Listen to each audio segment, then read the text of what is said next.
They're YouTube, trying to find Twitch, me. Periscope, let's They're go. always thinking I am in Start your week APT, off playing right. on that It's red gonna be team. an epic They're one trying this to week. find me.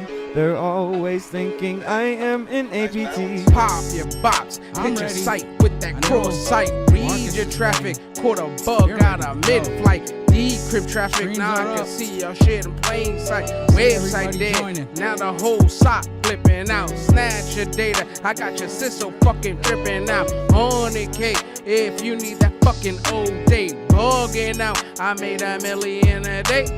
Hacker Turn one on got me your stunting in that notifications. rate. Hit that rate. subscribe button. Playing Let's on go. that red team, they're trying to find me. Yes. They're always thinking I Engage am with in us. APT. Ask playing on and that we red will team. answer. They're trying to find Let's me. do it. They're always thinking I am in APT. Let's go. Quick updates before we get started, right? This is the Hackers Mindset Sunday Conversations. Quick updates. We're in a new studio. Last week, I didn't live stream because I was waiting for a PC. It never showed up.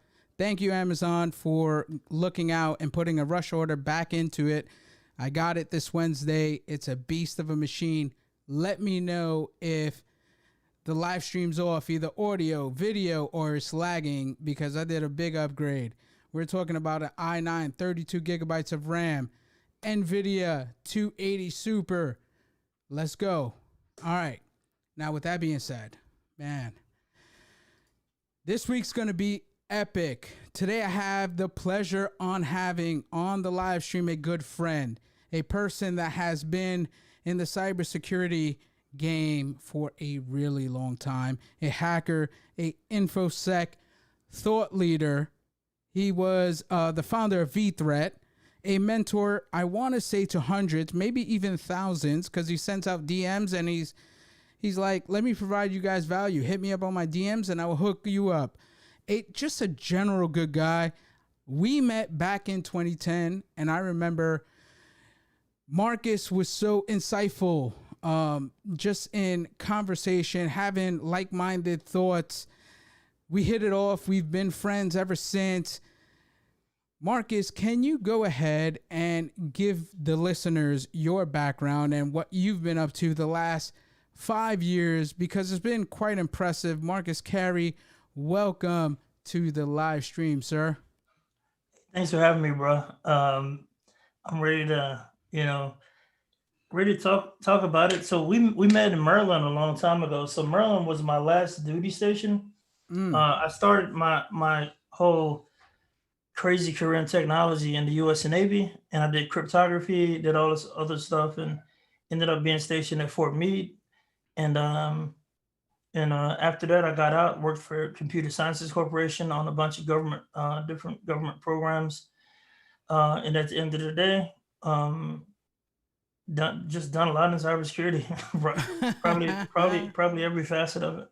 Yes, sir. I mean, it's impressive what you've done and what you've accomplished. And for me, I feel honored just to call you my boy. Not only the tweets and everything like that, but how this works, everyone that is tuning in. I have a list of questions. After those questions, I want your questions to come in, and I'll ask him, Marcus, all the questions you want until we're done. And that's it. So without further ado, let's get into it. So you've done a lot of things, like you said, but take me from the time you were at Rapid7, and when did you decide it was time for you to go ahead and expand and create your own company? Yeah, so that's actually what brought me to Austin, Texas. So I'm originally from a small town called Marlin, Texas. I tell everybody I was born in my grandmother's house. That's facts. I was born in a country. I'm a country boy. I tell everybody when I come in the room, John Denver, thank God I'm a country boy, start playing. So I'm the most hood and most country dude in the cybersecurity space. So I was in Maryland, and that's where we met and all that. Yeah. And I had a job opportunity to come to work for Rapid7, and it was I could choose to go to Boston or I could choose to come back to Texas because they were HD had just uh, sold Metasploit Mm-hmm. license or whatever. They just did that deal, so they brought HD more in into Rapid 7, and I was like, and if you what's cool about my whole career is I've always worked with like pretty awesome people. So when I was at CSC, when I got out the Navy, I worked with Johnny Long, which Johnny's a he's a famous hacker, and a lot of people know Johnny Long. So I got to work with Johnny very closely, and he taught me a lot of stuff. And the next step was like, oh, I get to work with HD more. So that was awesome too. Yeah. Working for Rapid 7, um, I initially started. Funny enough, I started in like a community role. I'm technical, so I kind of like ended up doing a lot of research for them, doing a lot of press stuff for them, and then I built a product for them too, because I got really into developing. Mm-hmm.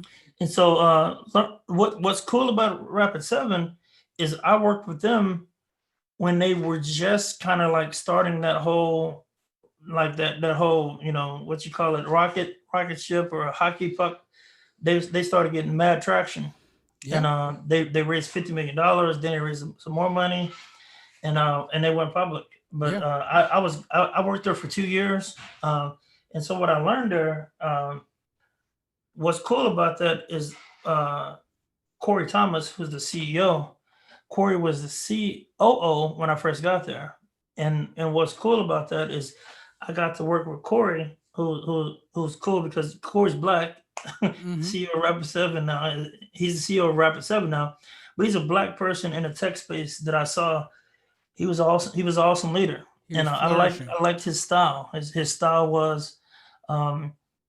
He pretty much people where there was problems, he encourages people to find the solutions, and so I learned a lot from Corey, and it was great seeing a black dude. He was CEO when I left there, Mm. and also to work with HD on the technical side was dope because of what I learned there. Is I got the confidence that I can build my own company, Mm. because I see this dude is leading this dude. I'm working closely with HD, and I just like knew I could start my own company then. Wow.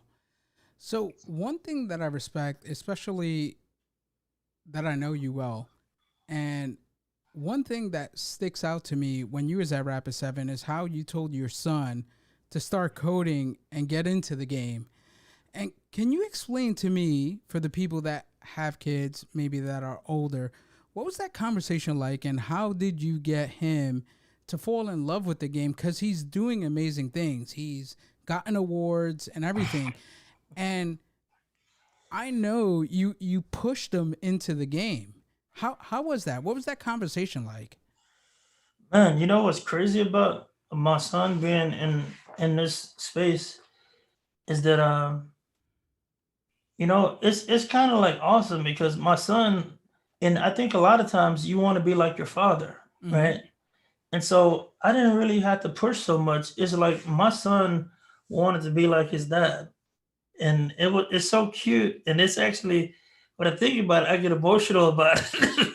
I'm like, because it's my son, and and and so when he was young, I tell people about this, and I wrote this book called Think and Code. And the reason I wrote that book and I illustrated it and stuff is because when my son was like 11 or something like that, he hated doing homework. He my son sucks as a student, but he's brilliant at practical anything practical. He doesn't like doing homework. Yeah. So I taught him how to code in Python back in the day, and I taught him how to put the algebra and all that the formulas into code, like with variables and all that stuff. And we would go through how it worked. And what he got to learn is he got to learn how to code through that. Mm. So and Mm. so it was dope. He got to do his homework faster than everybody else because he did the algorithm one time and just put in the variables, and he was good. So he learned there. Then when he was like 16 years old, and like I said, he sucked as a student, and he'll admit this. Is that I was like, dude, what are you gonna do? he was actually graduating early because we put him to school early. He went to kindergarten when he was 4. So he's going to graduate when he was 17, like fresh 17 too, by the way. And so like, man, what are you going to do? And we were talking about maybe him going to the Air Force. And that summer, what I did is I helped him start coding, like for real. His junior year, he had taken Java in high school, and he found out, I really like coding.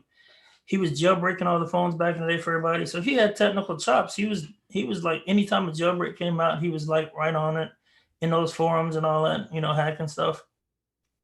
And what I'm saying, like, he was like 11, 12, 13 doing that, by the way. So he was into the tech stuff. And then when he took Python, he that was when he was like 15 years old. He was in 11th grade. He just found out that he had a knack for it. He wrote, man, my son like wrote a Metasploit module. The first thing he did is he wrote a Metasploit module in Ruby, and it was I think it was called Keyjacker or something. Mm-hmm. Basically, he wrote a Metasploit post module. It wasn't even. It was a pretty cool thing. It wasn't even a Metasploit module originally, but it got made into a Metasploit module. But he wrote something to steal all the passwords from iOS the key locker or whatever, the key store. So he did that in Ruby. Then he made it to the Metasploit module, and then he started doing iOS apps. So me and him together, we collaborated, and we made a combination locker keypad breaker. We did that. It was an iPhone app. It looked dope too. It's probably somewhere in the archive somewhere. He also he created a Metasploit client for the iPhone, and he also created a Shodan client for the iPhone. And like the Shodan was the first anybody ever did with that. He worked with the founder of Shodan to do that. And the cool thing he did at Rapid7 saw that he had did, because I worked for Rapid7, which was cool. He had wrote the dang he used the Metasploit API, and he could fully control Metasploit from his iPhone without jailbreaking it too, by the way. It was like, it was dope. Yeah. So Rapid7 saw that, and it's like, hey, you want to come do an internship with us? They seen the talent. Yeah. That's what's up. So, yeah. So long-winded, my son got him into it. And like with all my kids, I have 4 kids. And what me and my wife do is once we found out they're good at something, I'm backing you. I got your back like chiropractic. You know what I'm saying? Yep. And so it just so happened that he was fortunate because he grew up around me and computers.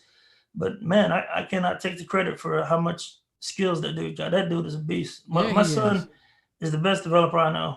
And no shade to anybody at work. Huh? Can you give an update on your son and how amazing he's doing in terms of the awards and where he's at now? And how have you supported him emotionally during these last years technically? So, man, what's crazy? And I tell people this all the time. My Twitter feed is for my kids. My Twitter feed is a diary, and on how I want my kids to be and how they want me, and like, so the stuff I'm doing on Twitter is teaching them all kind of stuff about life, and so it's just coincidentally a lot of other people found value out of it too. That's 100% $1.50. So maybe this Twitter thing is going to be in some archive somewhere. And my kids' are going to see what the values I had and what I've talked about. Because I'm a 100% real person. And you know me from day one. I'm the same dude all the time. I don't have some Twitter persona. And like, it's just me. You know what I'm saying? It's just authentic Marcus J Carey. Yeah. So in my son, and I know that my son, I know that he learns from me on there, funny enough. And of course we talk and all that stuff. But my son's amazing, and right now he has his own team at Rapid7. He graduated high school at 17. He started full time working for Rapid7. doing test engineering and automation. So he was doing like Chef and Puppet and all that crap. And now he's responsible for all kind of stuff. Like he's a very important part at Rapid 7, and he has his own team. So he's like a little manager now. So he's like a senior software engineer for them, and he's 23 now. And what He's a award beast. did he win? He basically like he's in Belfast, Ireland, right? And so he's been winning like awards for like junior. I mean, like for young tech things in Ireland. So he's always on these things. He does talks about diversity and inclusion now. I mean, my son is like a little version of me. He is doing his thing.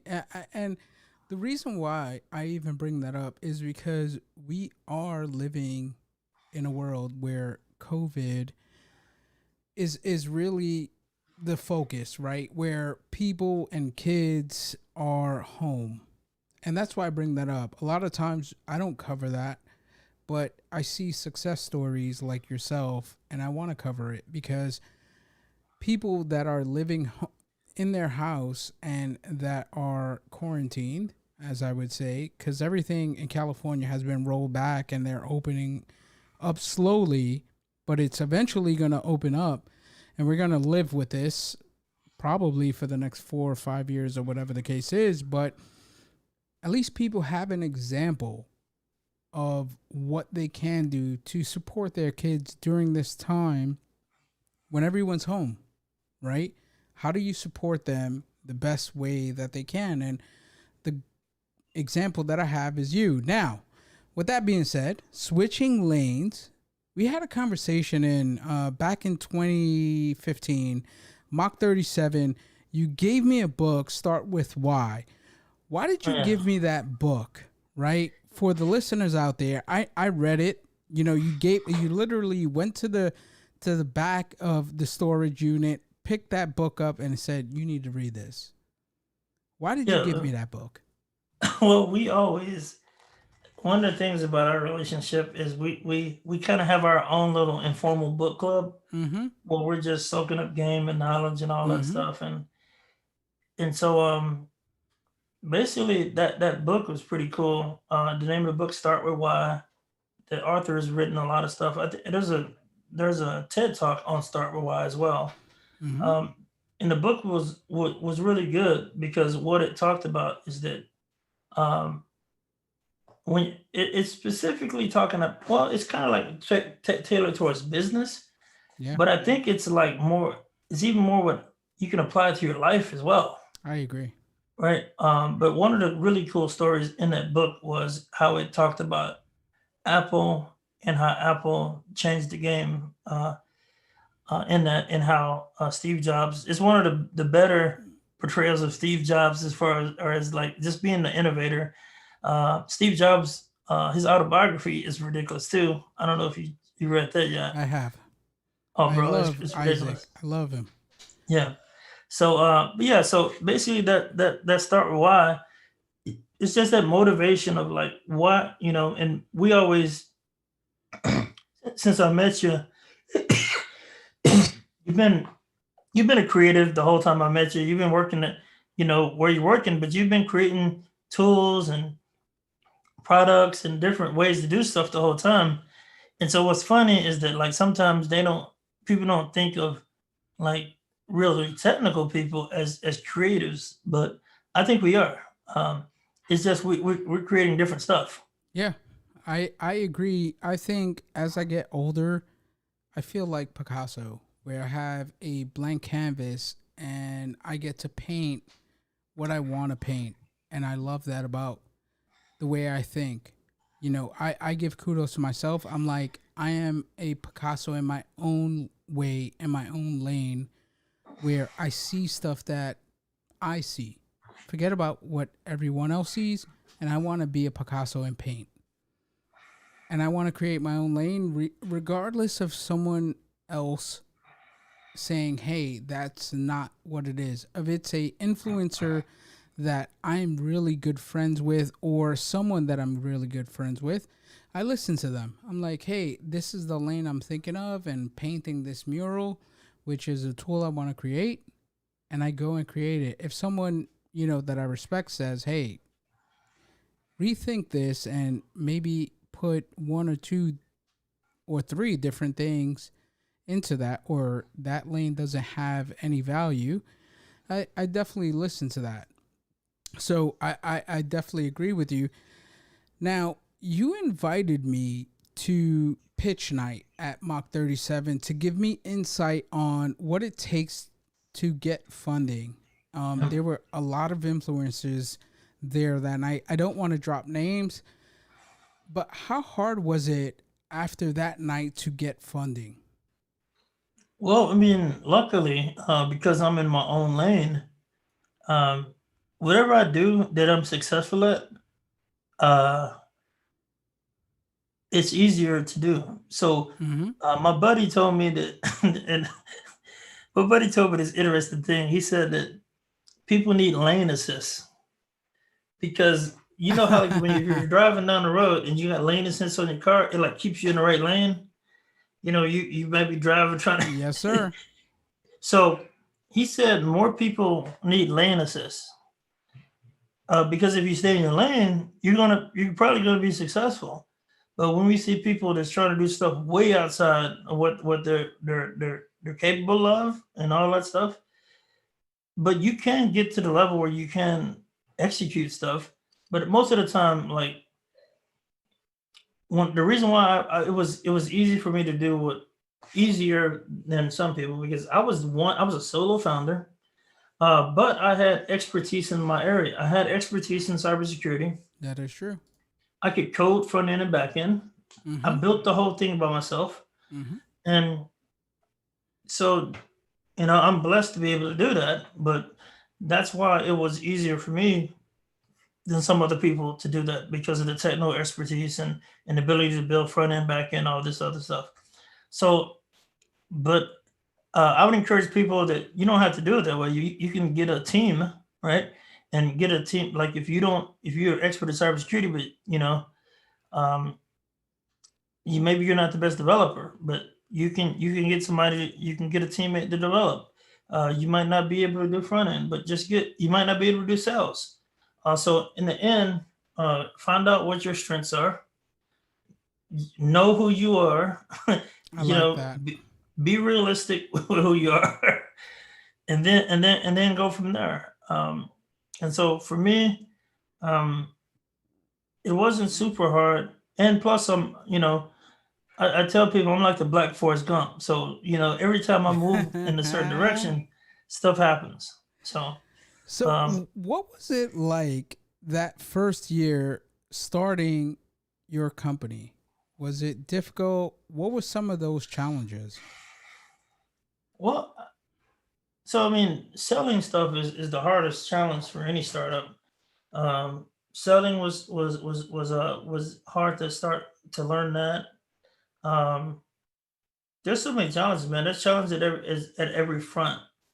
Uh, Fundraising to some people is hard, but somebody said you're selling to three people all the time. You're selling to the customers, you're selling to the investors, and you're selling to you're selling to employees to come work with you as well. That is true. Um, so from because I didn't have a lot of funding initially, it was hard to try to get top talent, quote unquote, to work with me. I couldn't afford you go out there to the Bay, people making $300,000, $400,000 Yeah. to work with some of them companies. It's no way you can compete with that. Um, as a small company, you gotta be super crazy funded for that. So those are the constraints, right? The constraints of trying to build a startup is serious. I mean, in all different aspects, I, because I you only have so much money to do it. I agree with that. I mean, there was a blog post from, I can't recall the company. It's a company that's going IPO and they're moving out of the Bay because of the challenges of hiring engineers, talented individuals where, I mean, the market in the Bay is very high because the cost of living is very high. So because of that, I get what you're saying. You know, it's hard to find that talent. How did you pick those diamonds in the rough? You gotta. It's a blend of the people that are willing to risk working with you. Mm-hmm. Um, some people like working for startups, because at the end there's a big payoff and experience. Like sometimes I had to teach people how to do stuff. Like I could bring on people that were good at people that understood enterprise sales, but they didn't know cybersecurity. Mm. So I had to teach them cybersecurity. Yep. Now you can get salespeople that know cybersecurity already. They just cost more. You know what I'm saying? Or you can Absolutely. get somebody that done customer support, but then you have to teach them cybersecurity. So I think that the main thing is, and also what's crazy though, is developers for the most part. th- There's some developers that have worked for cybersecurity companies and they understand the cybersecurity jargon. Yeah.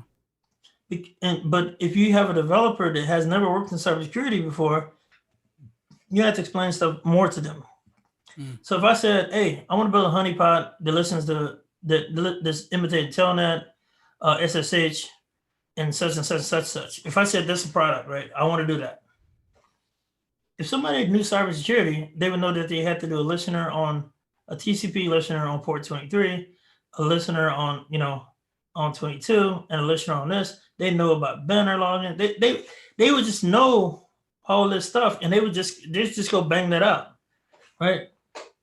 So that's the deal. Like, so cybersecurity, you're looking for specialized talent. And what's Yeah. crazy most of the time in cybersecurity is you have developers who can code their butt off, but they don't understand the context of cybersecurity at all.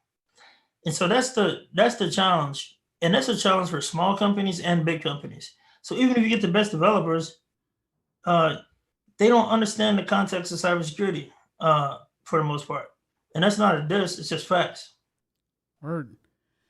What did it take for you to get that first big client, and how much effort did it take? Well, basically, relationships are key to sales. Mm. And unfortunately, over my career, I have a lot of relationships, right? That's Um, true. and I got people that would take that risk on a young guy like me. I'm not so young no more, but a young company per se. But basically, your name, your credibility, is what matters. And sometimes I tell people that's coming into the game, just be a little bit patient. Mm. And I see one of the people we both like is Gary V. And basically, it's going to take years to get the kind of credibility. Like I remember, what's hilarious is like me, you, and there's a couple of us that have been knowing each other for years in a little circle, Mm-hmm. and like we, there was people that we kind of looked up to in the game when we first Mm-hmm. came in. Um, and some people we looked up to and they didn't give us no respect or props. Yeah. I You know I what I'm saying? concur. I So concur. so but basically it's taken us what? We said we met in 2000. It took 10. 10 years, bro. Yeah. When I first met you, you and your brother were basically trying to learn Python. Yeah. I was trying to bang around some Python. You know what I'm saying? We all knew networking real well. You guys had Cisco background. So basically we knew what we wanted to do, but bro, it took 10 years to get here, Yeah. Yeah. right? And 10 years of grinding. you know what I found was when we came into the game, um, there wasn't a lot of people that was receptive to us, right? When I came into the game, I was trying to look for some foothold to grab onto, and there was a few people that hooked me up, that took me under their wing, right? And they were like, "Hey, go down this path." And one of my first mentors, he was like, "I never thought you would excel, right? As far as you excelled, right?" And it wasn't a diss. It was like, It is kind of that's low key. This. That's a That's a low key low-key diss. diss. It's a low key diss. But I took that as a compliment where he was like, I'm not trying to diss you, but I didn't think you had it in you to take it and that focus and that like determination to win, right, in the game. Where for me, what I understood is like you have to put in the work, you have to put in the grind, and there's no substitution of just like taking a shortcut. You have to put in that work. So I am grateful for him and for everyone during my path, but now in this generation that we're in, we have Marcus's carries where he's tweeting, "Hey, DM me. Shoot me a DM, right? Shoot me what you want and I'll answer that question." And I've been behind all my DMs and I seen that tweet where, "Hey, just if I'm missing a DM from you, shoot me a DM so I can provide value to you." And I respect that so much. And for me, this whole like Sunday conversations is about that. How do I provide value? How do I bring my friends from the old school, new school, everything in between, and provide value where we can provide someone a shortcut to get where they want to be, wherever that is. Now, Yeah. I do have You remind me of a Biggie quote.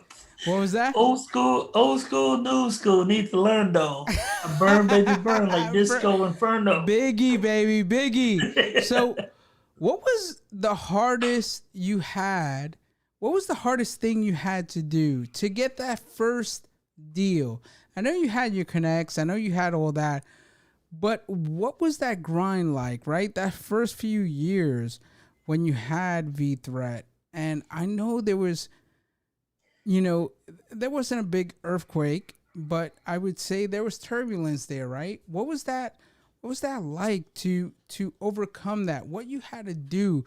I want to know, because it's easy to see now what you've done.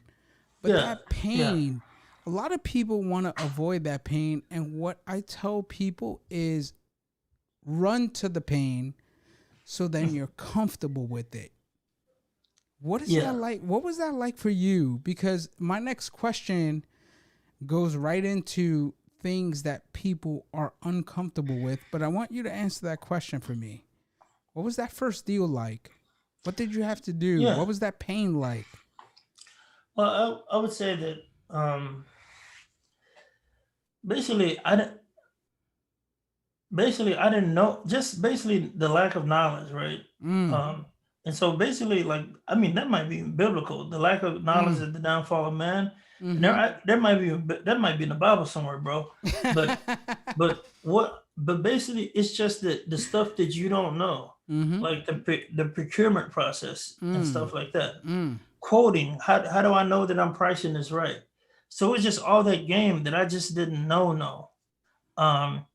Also, one of the craziest things that I didn't expect, I built a product with V Threat initially, and then I changed the name to Threat Care.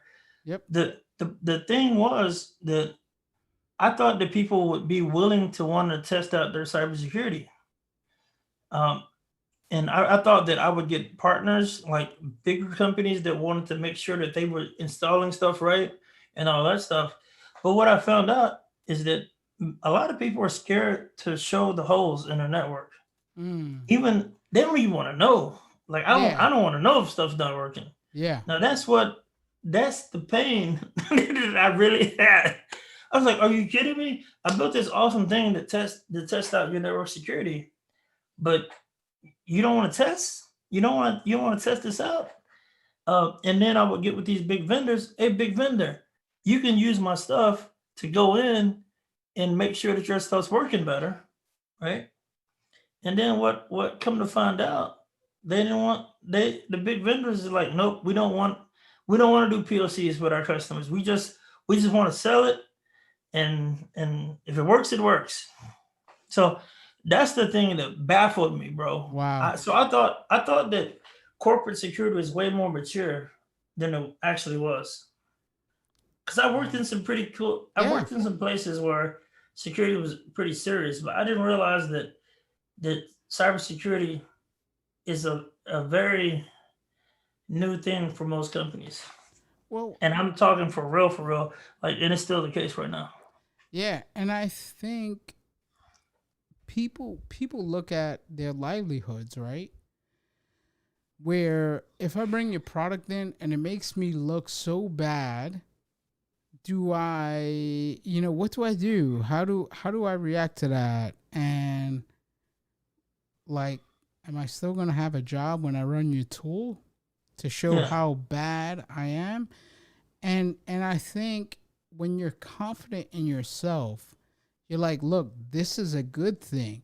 And you pitch it that way. Like, look, there's holes in our network we didn't see. And it's time to come face to face with it and say, how do we go ahead and protect that?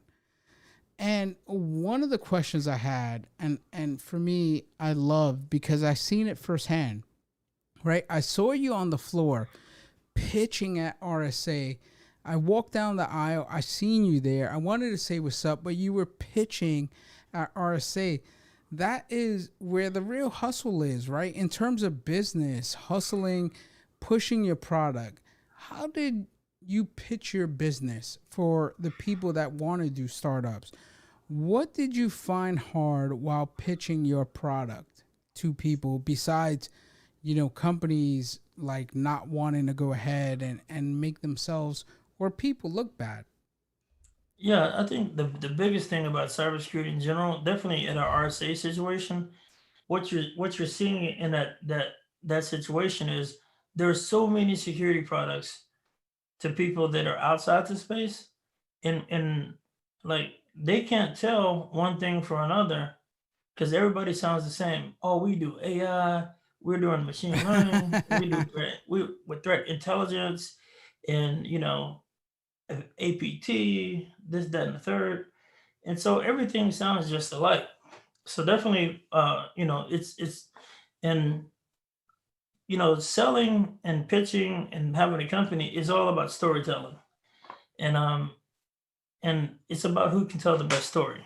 Um, and some of Mm, the products with the best stories end up being purchased. Uh, and at the end of the day, it's kind of sad because sometimes the products don't work. And I tried. That's the only thing I was like, look, you know, how did you tell your story? yeah. So it's the same as I tell it now because you know my company got acquired last August, and by I mean not last August, last October by ReliQuest. And so basically it's the same story is you're putting all this stuff on your network. How do you know it's working? Mm-hmm. Straight up. And that's kind of like that's the approach that we take. Uh, Now it's part of a bigger thing. But when I was doing it as a solo company, um, the problem that we had is that people do not want to know people do not want to know the problems. You're right. However, I think that looking back at it, if somebody's out there wants to start a company, um, and this doesn't matter what company it is, right? So basically, people what people want to do is they want to save either time or money, and so basically there was a situation where my product that would actually might cost them more cycles to try to fix stuff. And so that's actually you could cost them more time and you could expose something and you could potentially cost them more money. You feel me? Yeah. So basically the product that I built was actually at the antithesis of what they wanted. You feel me? Yeah. But it's like but they needed it though. That you really needed to spend more money and you really need to spend more time securing your network. I So think it's a weird paradox. I think a lot of people that you pitch to, there's ego involved because if I'm pitching to you to say, "Hey, this product will show you your gaps. It's worth it." But Yep. you're going to take a hit because you're not going to see what you needed before this product. Now, once we put the product in, you're going to see what you need. What are those gaps? And I completely respect that. And that's what I seen on the floor. Like, look, a lot of products don't do that, right? A lot of products that are out there don't say, hey, when you're popped, there's an exfil. We're showing you how it's getting exfilled out. And there's gaps in between what you have there. And I love that about your product. Yeah. And it filled that gap. And people, to me, it's a no-brainer. It's like, look, if I buy your product for whatever price, that's cheaper than if I get hacked and someone exfils the data and post it up in the black market for sale. And you see that every single day. So I don't understand why people wouldn't buy your product at the time. I think people have to get more. I think people have to get more mature and how they talk about cybersecurity, because I think some people, some security leaders or some CISOs or whatever, they're out there saying that we block everything. We nothing can hack us, and they're telling that story. You feel me? Well, the CEOs listen. Yeah, that's not the story you're supposed to be telling, though. So the story that they should be telling is, we're trying to mitigate risk, we're trying to identify risk, and identify threats to our network, and we're trying to mitigate that and reduce it. That's the story they should be telling. They shouldn't be telling the story that we're 100% bulletproof, but they are in some cases. That's the problem. They should be telling the story on how to hire you as a CISO. But on to my next question that I have here. You sold to a company. You discussed that. Can you take me through your mindset at the time when you decided to sell the company, and what was the reason why behind it? All right, cool. So I'll tell you how I'll walk you through that, right? So I think that, and this is another story about how venture capital works and all that stuff, right? So I always thought that I think the best way to build a company is a combination between products and services. And there's this thing called product enabled services. I think that most cybersecurity companies, you just can't beat them up. You gotta have to help them as well. So I built a product that kind of exposed a lot of stuff that they didn't necessarily want to see. But to fix that, I wasn't so much allowed to help them fix it from a software startup. So I'm a SaaS product. So how VC looks at that is we don't want you to actually fix stuff for them. We just let them fix it on their own. Mm-hmm. And I'm like, well, we're leaving a lot of money on the table. I could actually go in there and help them fix it for more money. Yeah. But how software startups work, they don't want you to do that. The VCs don't want you to do that at all. They don't want any services revenue. Have you ever heard this before? Elaborate, sir. Yeah. So basically, software revenue, they put a 10x multiple on it. So if you're, and what that means is when you sell the company, a 10x multiple. So if you're selling $1 million of software, you could get acquired for $10 million. If you have $1 million in annual sales, that makes your company worth 10 mil. If you have 2 mil in sales, that your company's worth 20 mil. So it's a 10x multiplier. But if you have a pen testing company that did $1 million in revenue, you may do a 2x multiplier. So if you did $1 million in pen testing manually, like going out there testing, your company's worth $2 million. Does that make sense? If you hear the bomb out there, this is knowledge being dropped that you don't know. So I'm dropping bombs all day because this is that insight that you need if you're starting your company up. And for me, I knew that, but to hear from you is like, okay, I get it. I get it Yeah. even more. Yeah. And so me being, even though I'm the CEO of the company, I still have board members. The board members of the company to kind of guides you in what you're doing. Mm-hmm. So basically, when you take venture capital, you have to realize that they want high growth, they want software only. And if you look at many of the companies that are successful, it's more of a hybrid approach. Um, like I said, it's software enabled services where you help people fix stuff, right? And Oh yeah. the companies that get big definitely have services arm. If you look at Rapid7, look at CrowdStrike, you look at all these big companies, you look at Palo Alto, Cisco, they are a combination of those two. So if you're starting a startup out there, I definitely, if you're doing pen testing, you probably want to help them be able to fix it up. That actually provides more value.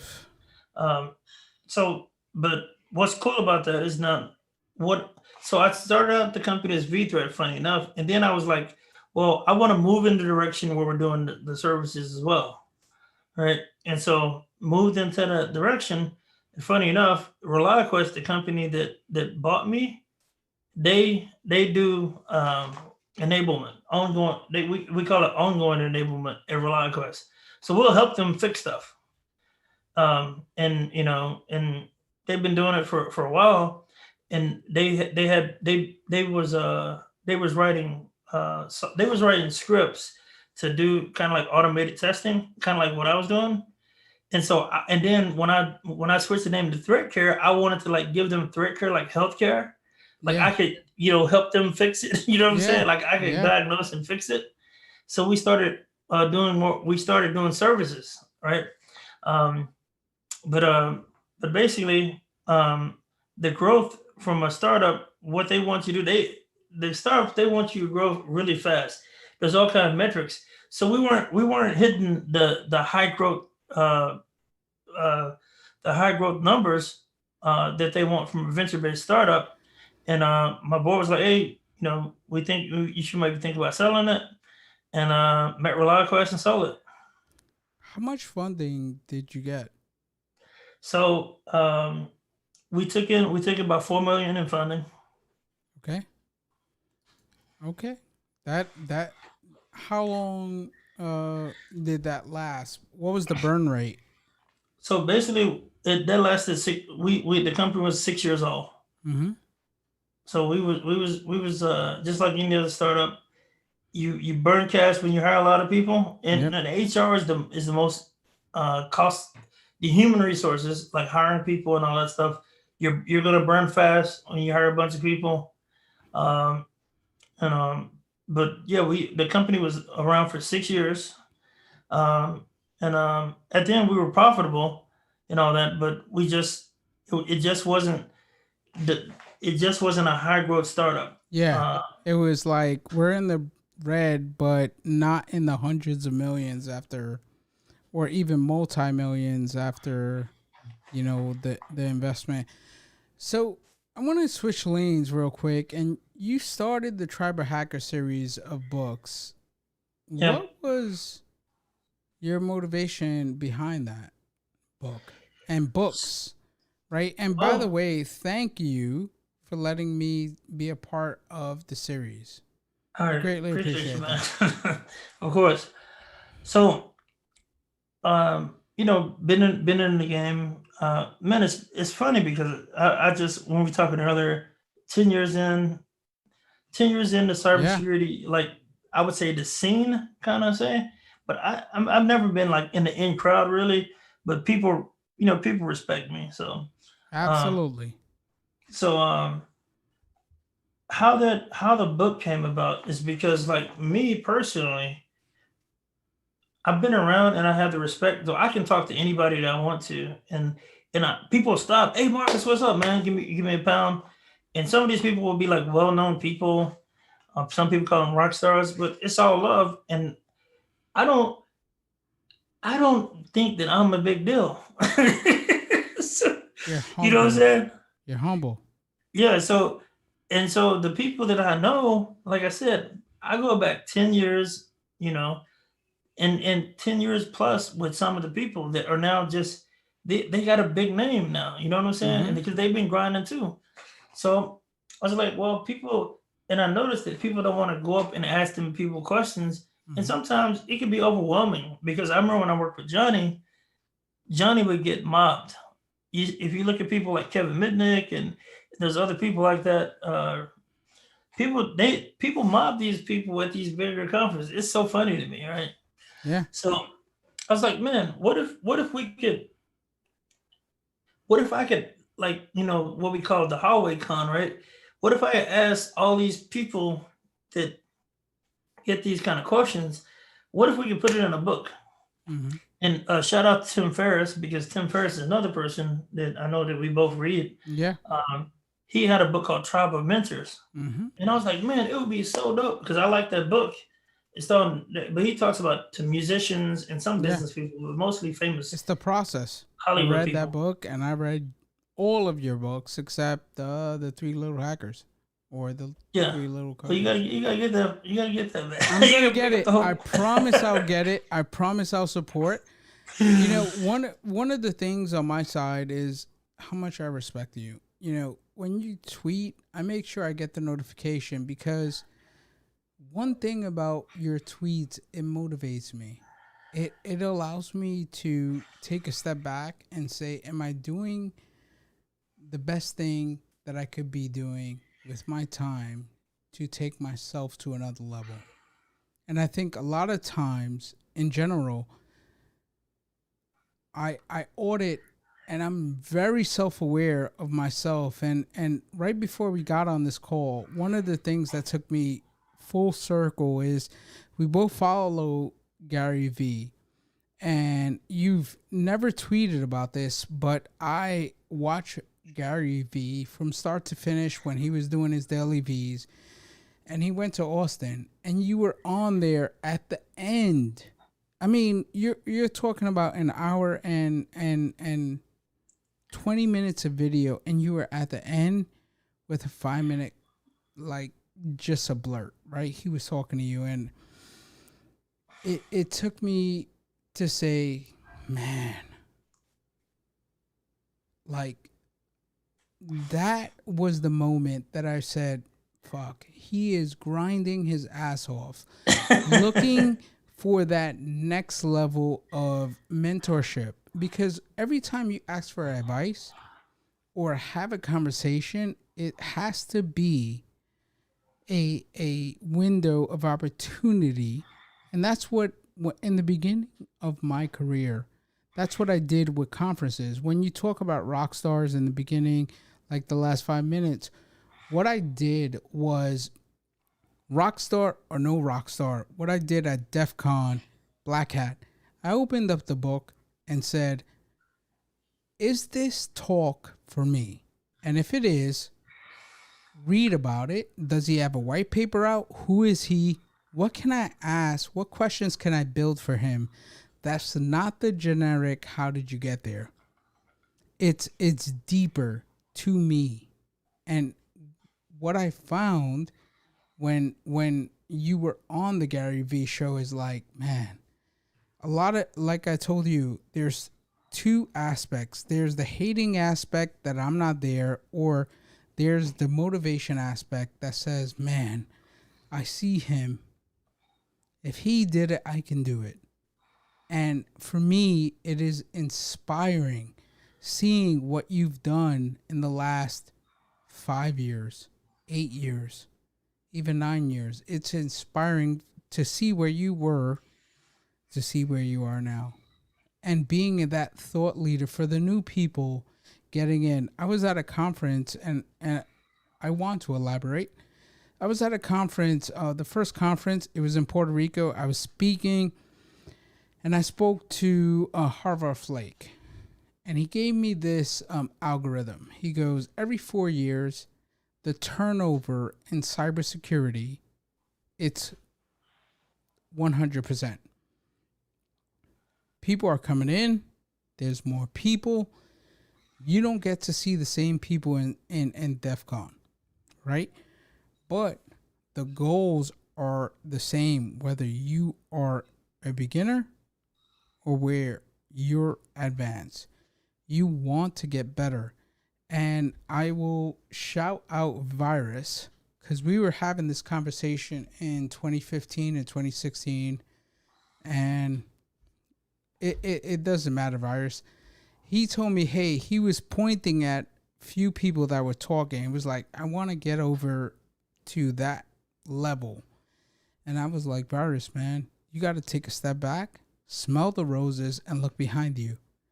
Because where they're at, they've been in the game maybe 5 or 10 years longer.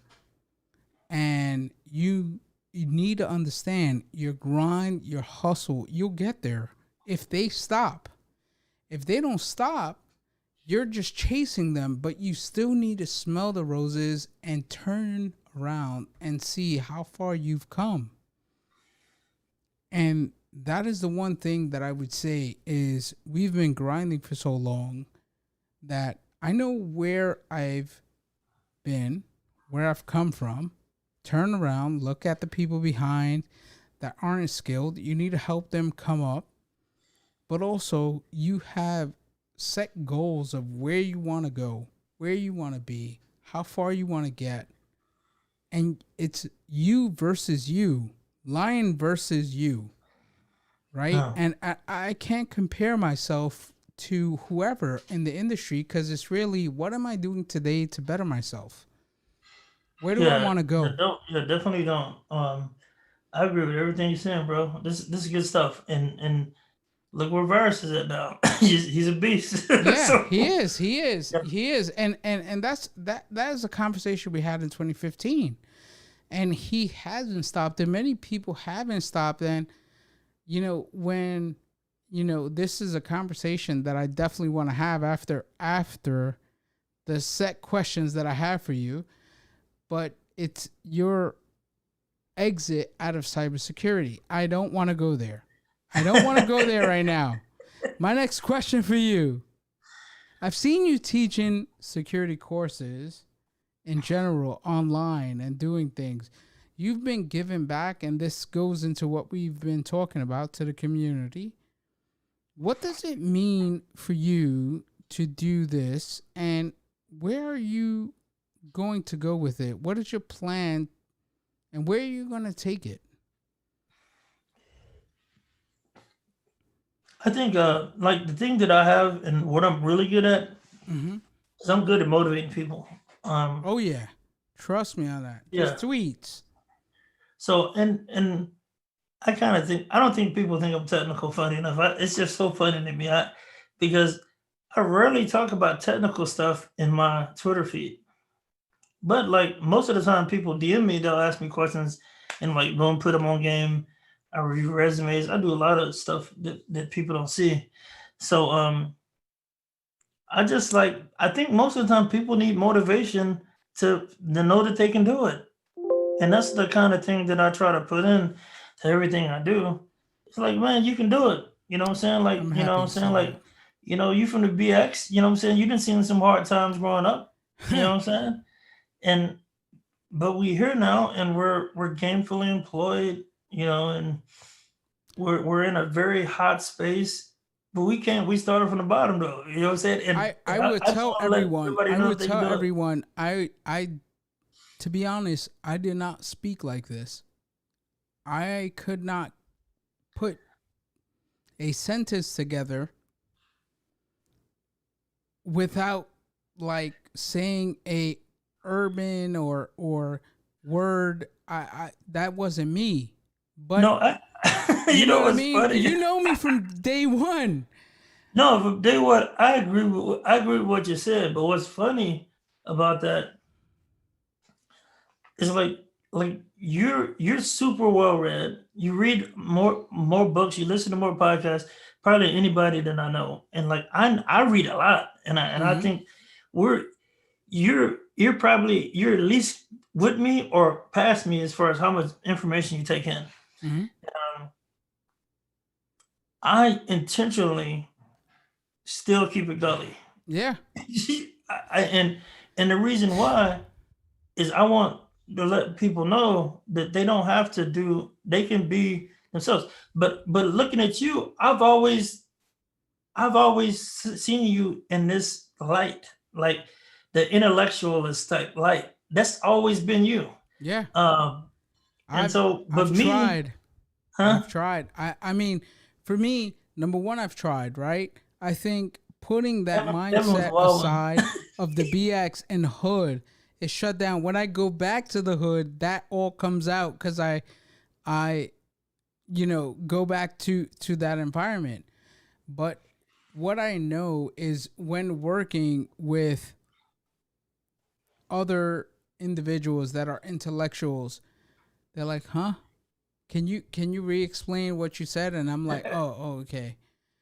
I said that in an urban sense, right? So, I, I know myself and I know where I came from and what I do, and I respect that. And I'm a Puerto Rican from the Bronx, New Yorican through and through.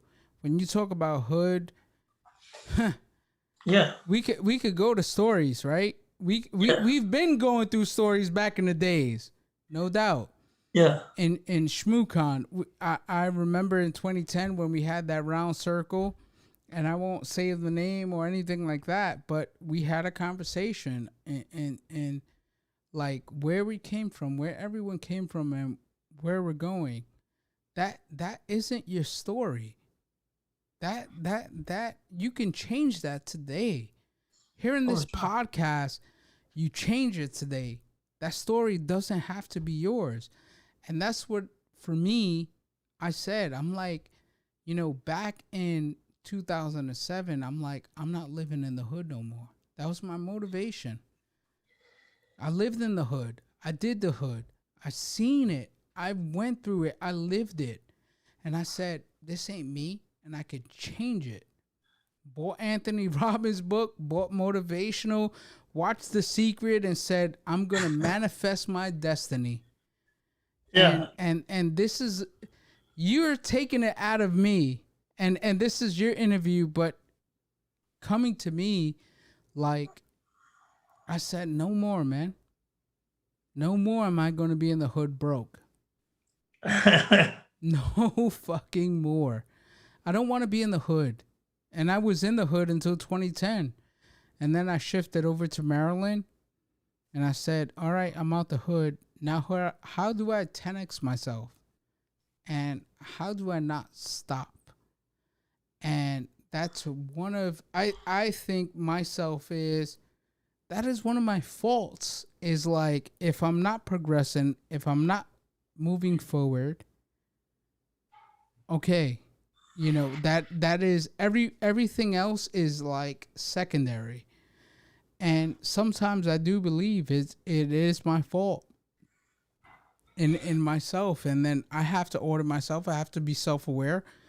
I have applications that I'm monitoring what's going on, what I'm doing, and audit myself to be self-aware, right? And That's good. yeah, I like I told you earlier, before we came online, was, look, I have these notifications on my Twitter account where I want to see everything you tweet because it is motivational to me, right? And I appreciate that. yeah, That's dude. dope. Yeah, and it is, dude. For me, I see what you tweet and it's motivational to me. Now, I've seen you teaching security courses for free online. Yep. You're giving back to the community for free. You're not charging. What does it mean for you to do that? What does it mean for the soul? It's like soup for the soul. Chicken Well, soup for the here's the soul. deal. Yeah, so on that, when the pandemic, and this whole thing, I feel that I think this is probably about 6 more months, to be honest with you. Mm-hmm. I think in 6 more months, I think that there are hopefully in 6 more months, we'll be more back to some kind of regular life. But what I was telling people, I was saying at the beginning of the pandemic, I was like, this is going to change everything from a career perspective, because Mm. a lot of people, there was people working all kind of different jobs, and there was people remote, and some of those jobs were supported by the real estate market. I think the real estate, definitely the commercial real estate market, is going to be totally devastated for the next couple of years, because there all these office buildings in Austin, particularly, we got mad growth in Austin, tons of office buildings being built, but now people can't afford their leases, and everybody's working remotely and all that stuff. So the reason why I wanted to do that training is because everything is going to change, and you're going to have, if you had a job, the whole job market's going to be looking different. But Mm. technology is still going to continue to scale and grow, right? So the whole point of that was, and bro, it's already people that got jobs and all that stuff. I'm still working with people to this day that took my training. I did about 2 months of training. People got jobs. People were doing different things like being bartenders or working in hotels. And people in tech jobs now, and already. And I got a guy that I'm working That's right now, security guard. I'm trying to get him. He's gonna be on. awesome. There's tons of those stories though, and Yeah. so no, like no cap though. It's like I just want to help people out, man. And I want to help people out because um, that's what we're here for. We're here to be a blessing to other people. And Yes. whether you believe in karma or whatever, the universe, whatever you believe in, I believe that we're here to help people out. So What the more advice? you help people out, and I help people out, and I don't want nothing in return. Yeah. It's providing value with zero expectancy. No. What advice do you have for people new to the industry? So like I tell people all the time, like what you just said, like help people out. Help people out. Don't hoard information. Don't hoard opportunities. Don't do any of that stuff. I want my enemies to win. All the people out there hating on me, and might be some of my haters might be watching this right now.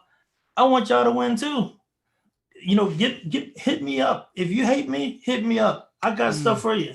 I Mm. mean, like I want you to win too. Mm. I want everybody around me to win. How to And stop so hating?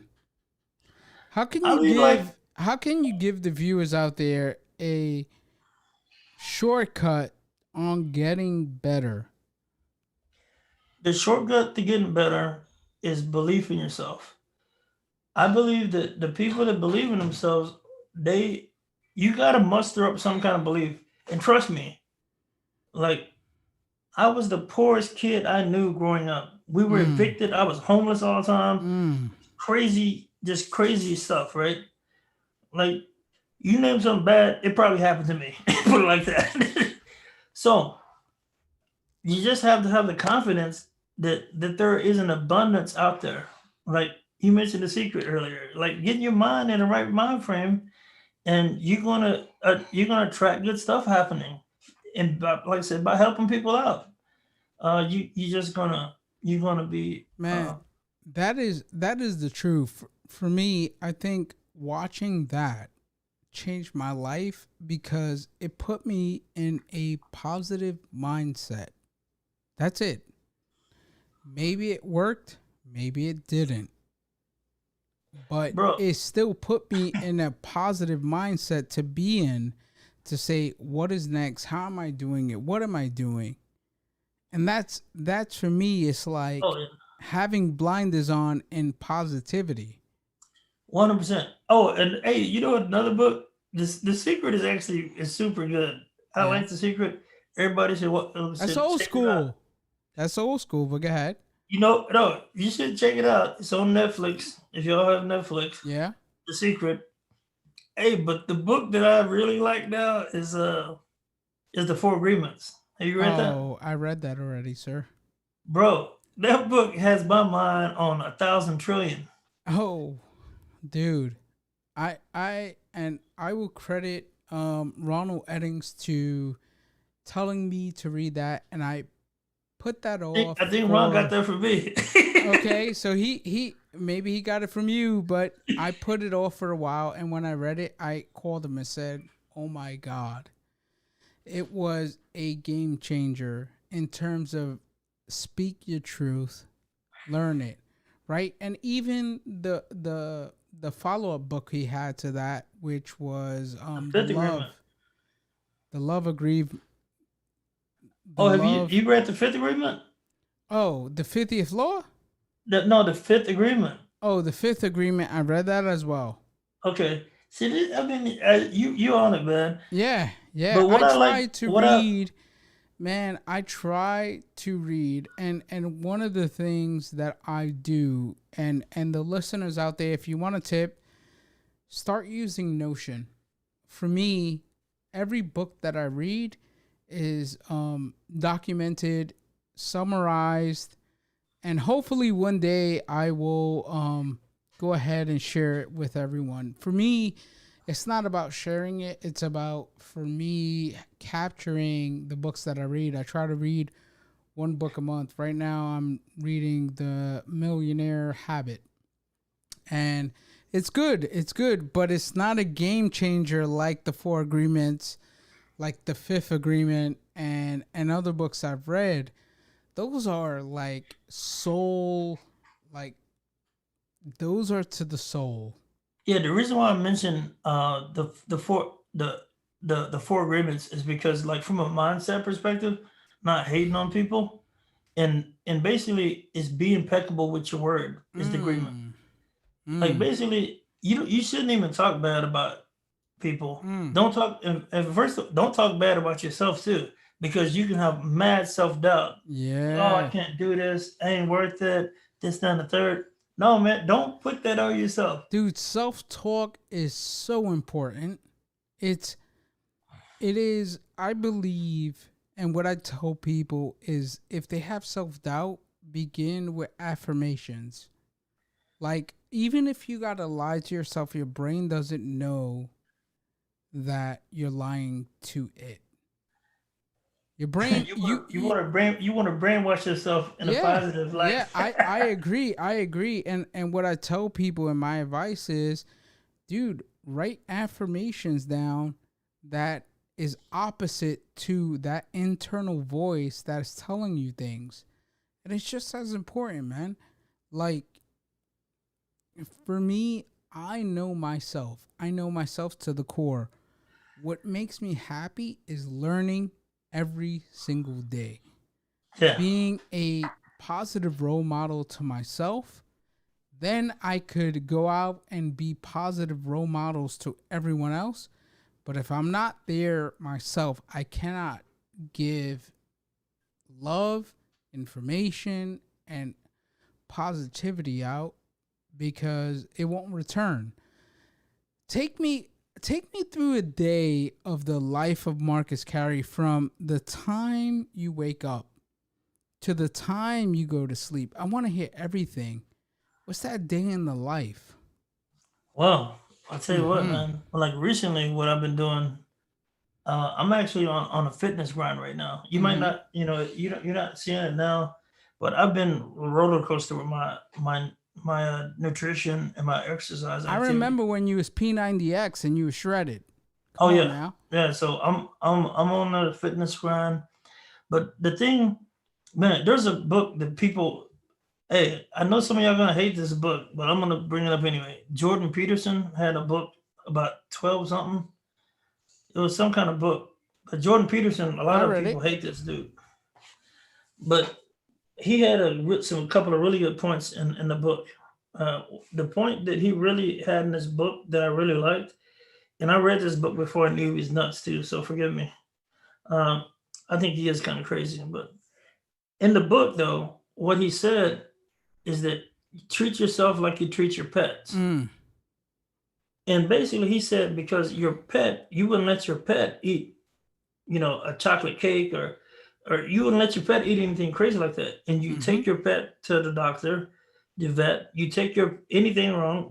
You people take care of their pets better than themselves. Yeah. And I'm like, wow.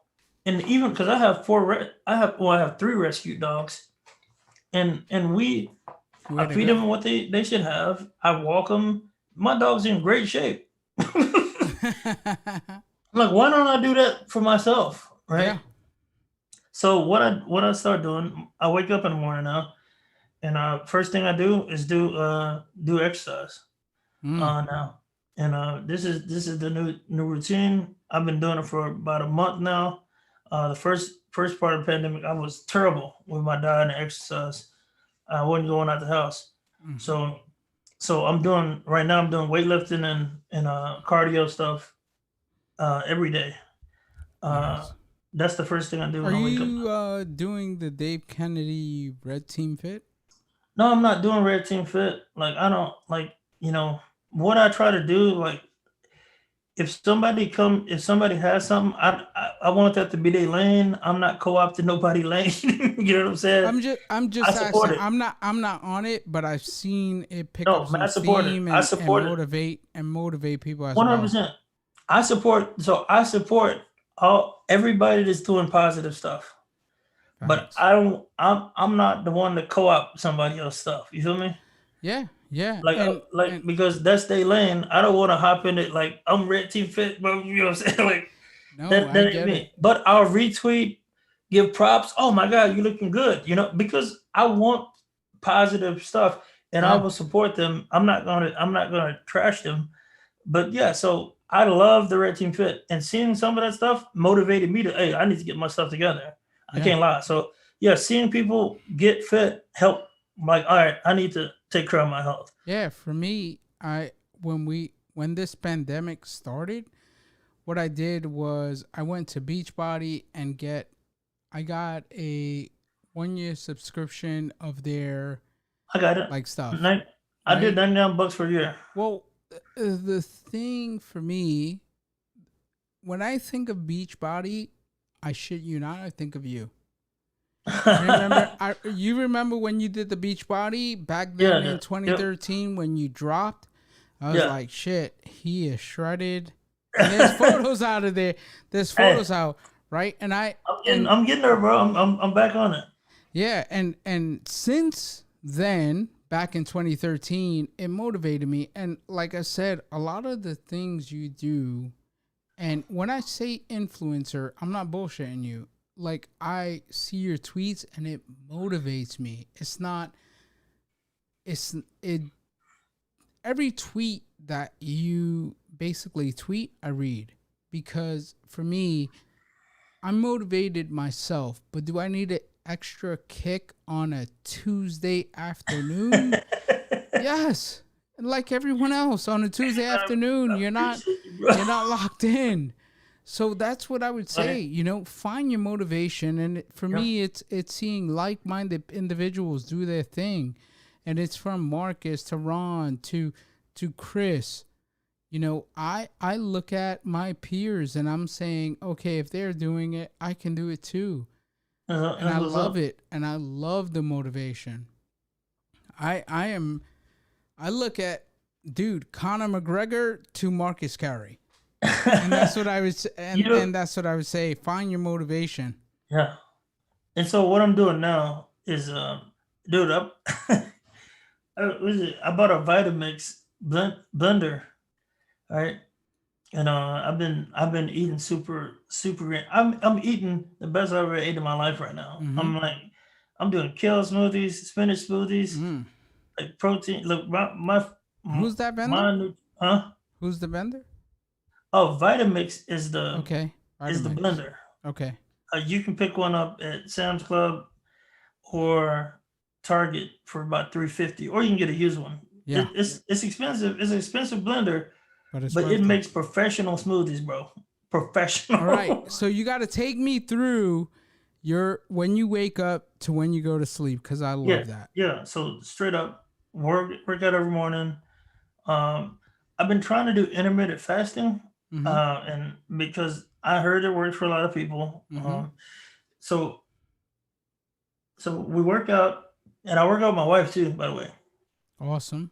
So and then we take our As dogs for a as they walk. say, if you work out with wifey, You're in for lifey. I like it. So that's what we do. So I have my morning meeting. I have a morning stand up meeting with our CTO team at ReliQuest, and I usually take the dog for a walk.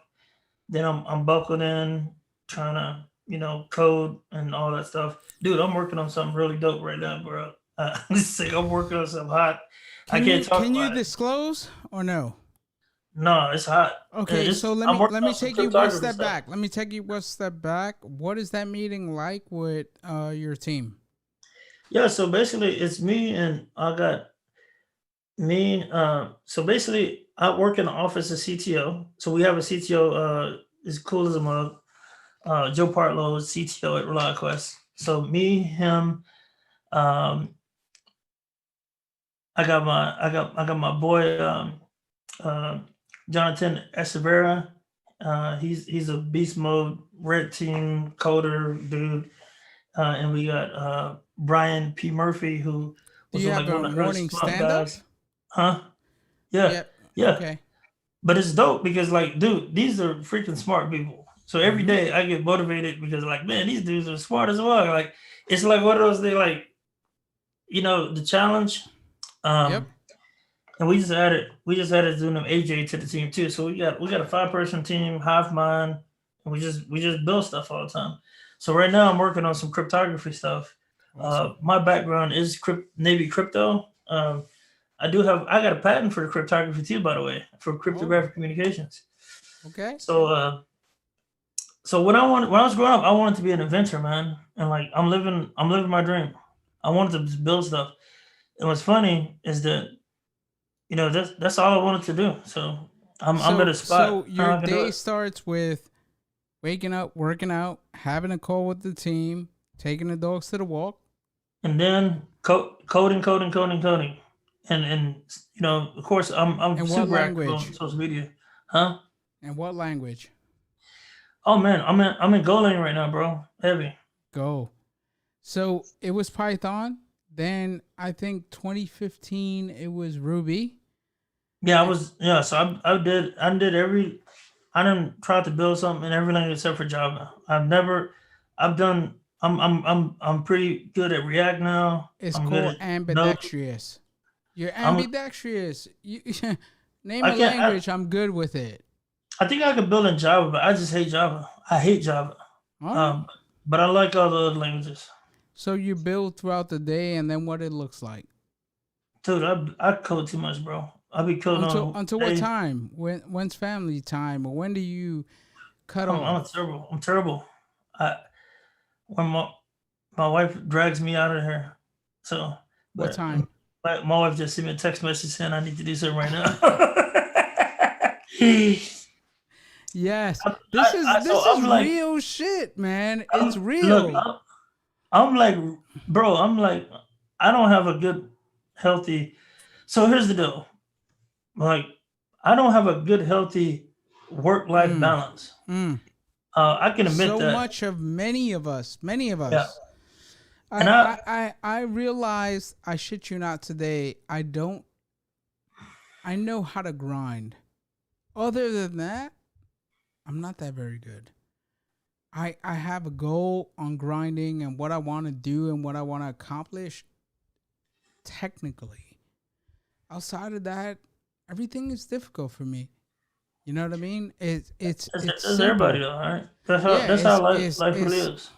it's not that cut dry, right? And I know that, and I realize it, right? I'm trying to get better where I have my mom with me, I have my fiance and her kids and stuff like that, and it's not cut dry.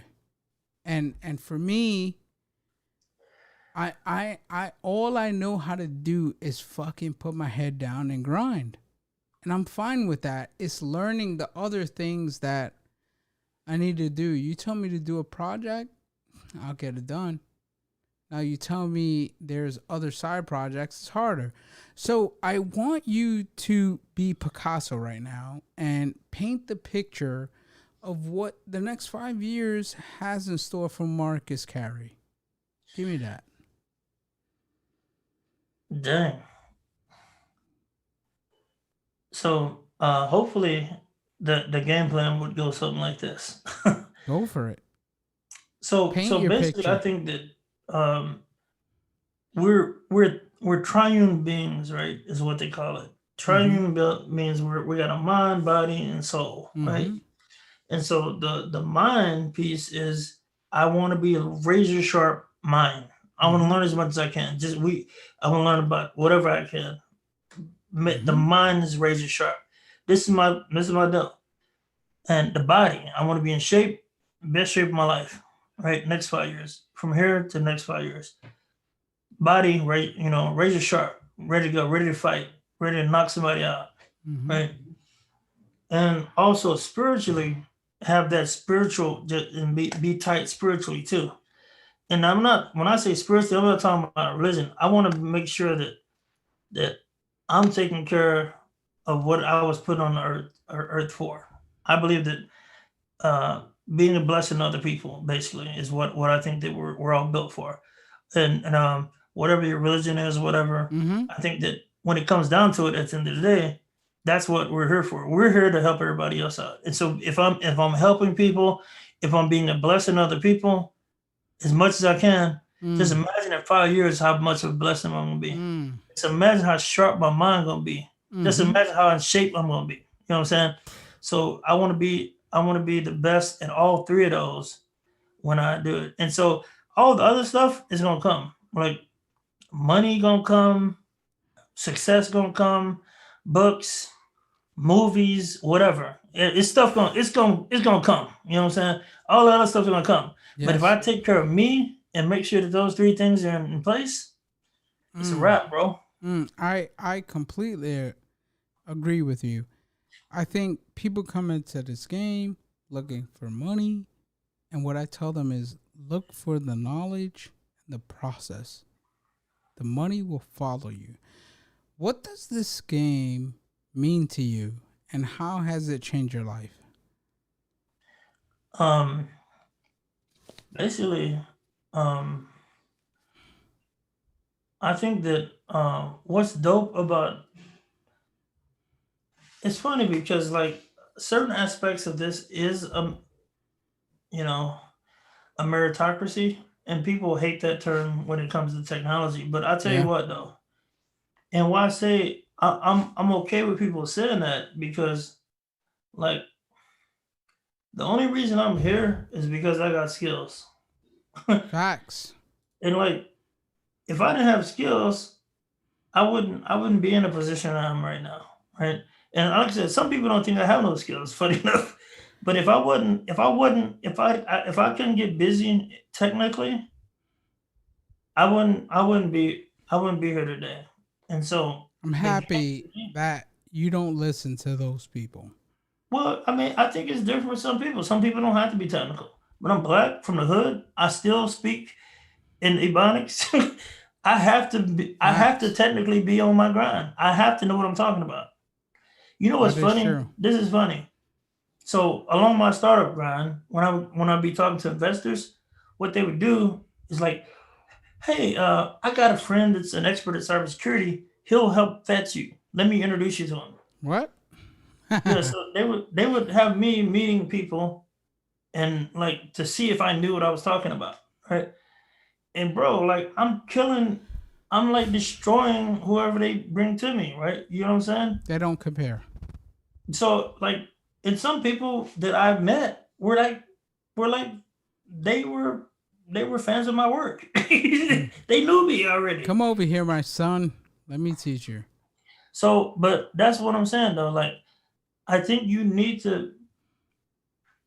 I think you need to what I call.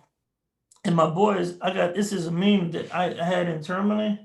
I mean, internally to Threat Care, is we had there was this meme with my face on it, and the meme, uh, basically, I say respect the craft.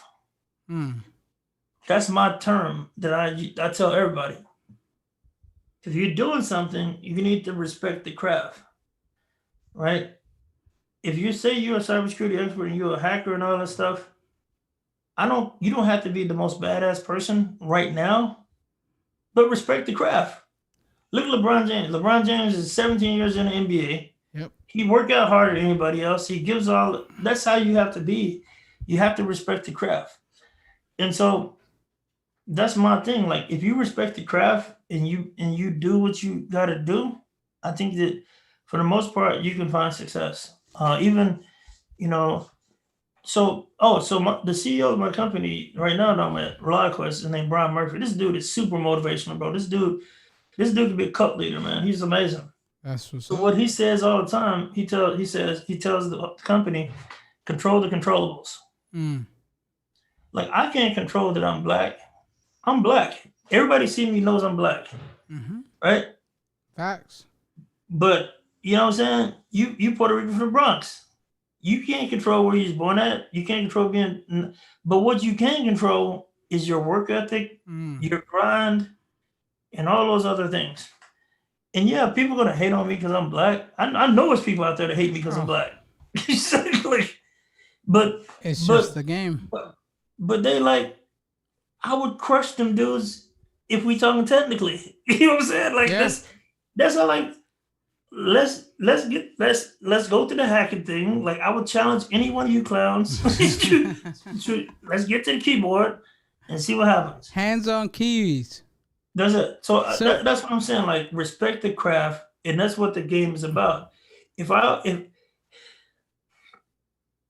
was like I said, if I didn't have any technical skills, I don't look good.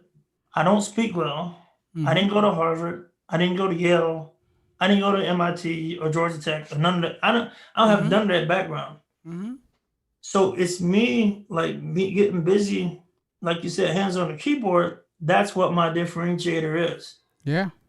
And so, for me, I agree with what you're saying. For me, what I had to do is understand, how do I communicate with these Harvard, MIT grads? I worked at Intel, and I say worked. There's an announcement coming soon. But what I had to do is flip the switch. You see a switch up there, a switch here. Flipping switches and understanding how to communicate with a person that has never spoke Ebonics, where I cannot tell you how many times they're like, huh? What did you just say? And I'm like, oh shit, let me translate that. Give me 1 second, right? And let me put it in a sentence where you can understand. And that's the difference. That's the big difference where, that technical aspect where you and I have, it's unprecedented, where you don't have to explain something. But when you do have to explain it, you have to communicate it to people that have not been and not have been born in a place where when you're speaking freely, you don't have to think you could go off the tongue and they understand. The people I work with do not. So I have to analyze, come up with a structure in my brain before I deliver it through my mouth. And I'm kind of used to that now. So Ronald Eddings joined the call. And he says, always got to grind. What do you believe when it comes to the grind, sir? you gotta be it's a famous saying. I don't know who said it, but it said the harder I work, the luckier I get. You know what I'm saying? And so, yeah, so definitely. There's an equation for that. There's an equation that says preparation meets plus opportunity equals luck. I don't believe in luck. I believe in those two equations that equals that word of luck. There is luck. There is luck. Luck's a multiplier, bro. Please, school me. School me, because I don't believe in it. Well, I tell you what. If, like, me being born in Texas, in the United States of America, is a tremendous blessing. I agree. And there's no way on earth that if I was born in a different country, the grind would have been way harder. And even being in the Bronx and being raised where you were, I concur. being, basically other countries, if you're born at the bottom of society, like say India, you're screwed. You're not coming up no matter what, no matter how smart you are. In countries like China, if you don't score well on your ability test when you're young, I agree. you host. Keep on. Like you're not gonna be a part of or you're not born in the right family there. Same thing in the UK, same thing in Australia. If you're born in a certain the class system is over there, and in India the caste system is for real, for real. I agree. So there is a little bit of luck, right? There is a little bit of luck.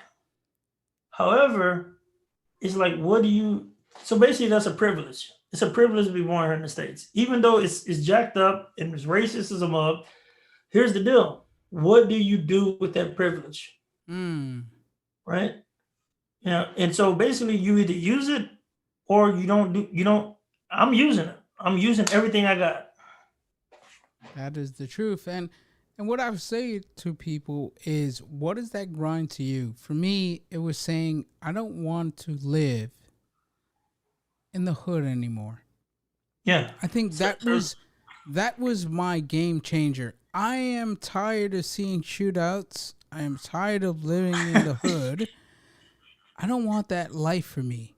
And if I STFU and just put my nose down, it will get me to where I want to be.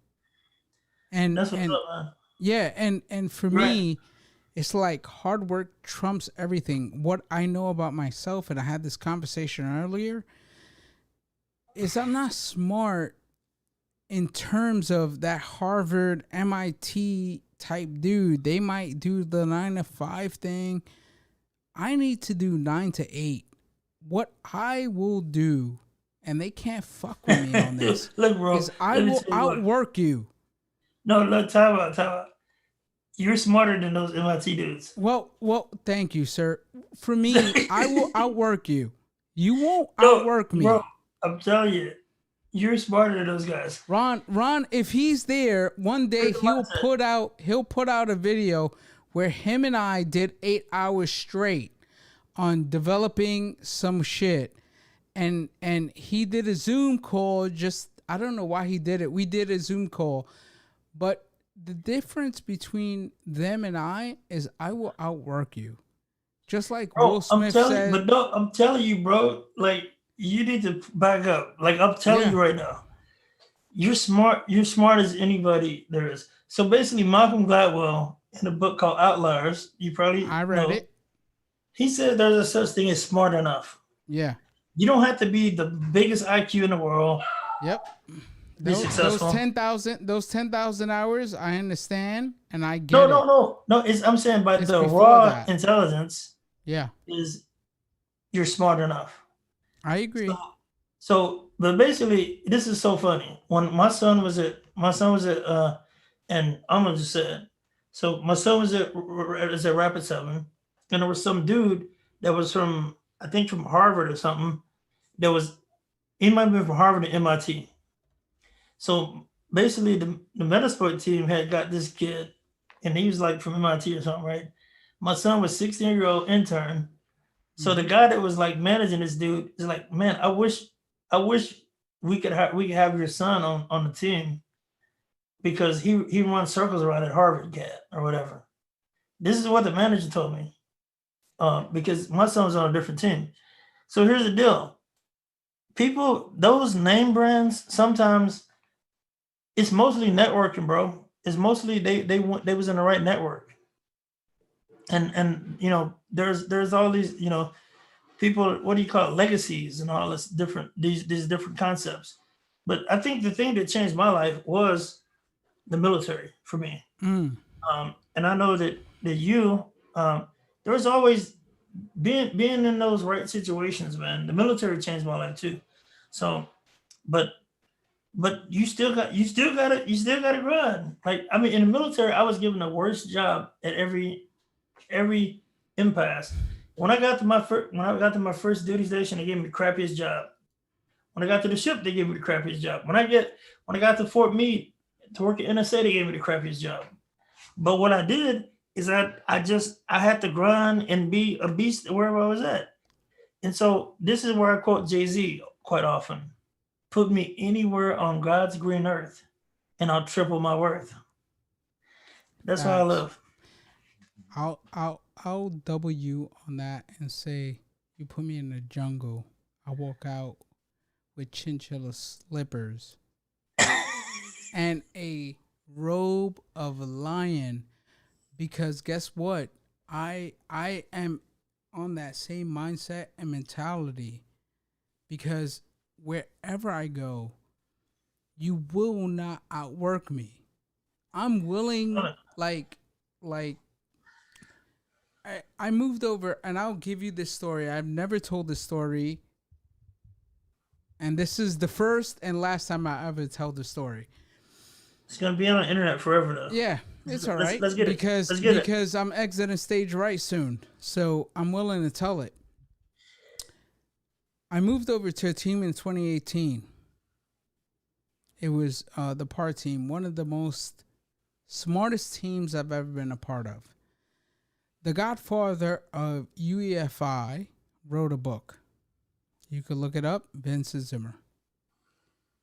And he wrote this book, and I think I'm the only one. I would just say that. Because when I went in and I was like, I read your book from cover to cover, and the second book as well, everybody was like, what? I did it. Because you know what? I know that no one has done it. And if they did, they will know those insights that I know. Dealing with UEFI. Now, regardless, I got props and all that, but I was like, I was willing to bust my ass and do it. The thing is, most people, when it comes to that threshold of pain, I'm like, bring it on. When it comes to that grind, there's a threshold of like, I don't want to do it. And my whole thing is, do it. When you're faced with that pain of learning, when you learn how to push through that pain, when you like, this shit ain't shit, cut me, because that hurts, where this pain is virtual. It's brain over everything. When you push through it and you get to learn, then it's pain. I tell you this to tell you this. When you learn, you want to read David Goggins on, You Can't Hurt Me or anything like that. I recommend that to everyone else. That if you haven't read it, please read it, because what he went through is pain, and it's just the understanding where when you have to read a textbook of 300 pages and your mind gets tired and you learn how to force yourself through that threshold of when you're tired, you win. Learning on where pain starts and really where that barrier really is where it's at. And I tell you that because I went through that pain, and I was like, dude, if it's, give me 1,000 pages, give me 3,000 pages, it doesn't matter. I will outwork you. And it's a competition between yesterday's Marco and today's Marco.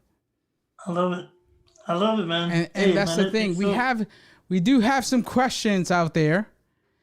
The question is, you've been drinking whiskey, and what is the different whiskeys you've been tasting? I've seen Dude, they said, what is the background on the different whiskey tastings? Yeah, so basically anything in life, I'm just curious. I'm like, what are people talking about? Funny enough, the Hibiki, the Japanese stuff, is the best. Hibiki. That's a Japanese whiskey that I highly recommend. Okay. But I just do stuff just to see the difference. Yeah, I just want to know people. So me, I'm a curious dude, right? So if you tell me this, I'm like, all right, cool. Let me see what they're talking about. And so most of the whiskey that I collected will be drunk by somebody else. because I don't really drink a lot. Yeah. But I'm gonna be having some epic parties with top shelf liquor. Have you read the 50th 50 Cent put out a book within the last year, and I haven't read it. was I definitely recommend you read it. I'm on Amazon now pulling it up, and I would recommend everyone who is watching to read this book. It's called Hustle Harder, Hustle Smarter. The first day it was released, I read it, I think in 2 days. And I would recommend, there are some absolutely amazing lessons in Curtis Jackson, Hustle Harder, Hustle Smarter. Anyone that has been, I don't want to even say in the hood, but just has struggled, right? Some of the chapters are Heart of a Hustler, what that means, constructing your own crew, mentors, right? And inspirations. Marcus Carey has done that for me. Like I mentioned earlier, when he tweets, it really hits home. Knowing your own value, that's something that you talk about a lot, where you talk about knowing your value, what you're worth. And what I would say, and someone does have a question about that, what do you go into with knowing how to negotiate as well as your own value and coming into a situation? So basically, I've been screwed over my whole life as far as value goes. So learning that, and basically there's this really good book. Is dang it, what's the name of that book? Oh, hold on a second. Let me forget. Probably be the first thing that pops up. Basically, the guy from the CIA. No, he's FBI. What's the guy name? You Oh, probably know. you're talking about Voss. You're Yeah, talking about yeah, learn yeah, how yeah. to negotiate. I That read book's that book. good. Amazing book. You should definitely pick that book. Never It's split the Never difference. Split It's the never, Difference. That's what it is. never split the difference. Yes. So basically, you need to start talking to people about how much money they're making. Money has been a taboo subject for a lot of people. Mm-hmm. But what I realized is that the more and more that I'm around people with like money, like I'm blessed to know, like some of the people I know are like multimillionaires now, and I'm in their circles. They talk about money like it's no big deal. And so this is related to when I was trying to get an investment. So one of my mentors, this dude be making like a lot of money, like $500,000, $1 million, all kind of different all kind of money, like it's nothing. And so I'm like, man, that's true. crazy. I can't imagine that, right? So don't treat money if it's taboo. That dude taught me when I was going to get investments in my company that back in the day in the hood, you don't want to borrow money from somebody. That's totally, you don't do that. You know what I'm saying? Oh, I agree. It's embarrassing if you go borrow sugar from somebody, or you need some flour. Oh, they broke. You know. So Yeah. so start being comfortable with talking money. If there's somebody you respect or that's close to you in a space, ask them how much money do they make. Like, I'm and they'll happy you tell said you. that. I have a circle that we discuss money like it's nothing. It's Right? nothing. It's not important. It's like on this deal, this is what I made, and they get to create a baseline of where they should be, as well as the next deal that they make. They should negotiate. So Yeah. I agree 100% on what you're saying with that. Also, like go to Glassdoor, go to all these different places online where they're open about the salaries they're making. And what I do, I took a note out of that book, Never Split the Difference. You always want to lead first with the number. Make the number 20% of the number that you want. Yep. Right. So if it's like 100, you think you think the job's worth 100K, you say, hey, I'll do it for 120. Man, I helped this one dude like last year. This dude got $75,000 raise at the same company. Wow. I help people negotiate a lot. And so you just can't be. What are some of the questions you tell them to ask? The biggest game I can give you on this is don't make it about yourself. Make it about the market and what the market is talking about. So if this position is paying 100K, what you're doing when you go for a job interview, you should act like you're not the person getting hired. You should act like you're helping them hire somebody else. You just happen to be the other person. So yeah, it's just a coincidence that you're negotiating on behalf of yourself. And the game here is this. The game that you tell them is, this is how much the market is paying somebody like me. They're paying me this number. It's not about me. It's not about you. This is what the market is talking about. So it's not me. So if you want somebody that's nice as me, this is the number. And so it's not about me and them. It's about the freaking market. We're talking about the market. So even if you don't hire me, this is how much you're going to pay somebody for this job. So it's not personal. They can't attack you saying, well, we don't think you have enough experience. Like, look, I'm telling you, the market is paying this much money. It ain't about me. This is like, I'm going to get this number either here or somewhere else. And the next person that might not be as nice as me, or you might not like them, you still going to have to pay somebody this number to have the exact same skills as me. So take the personality. It's not about you. It's about what the market is paying. That's all it is. One of the things that I respect about you so much is you never shied away from race and equality.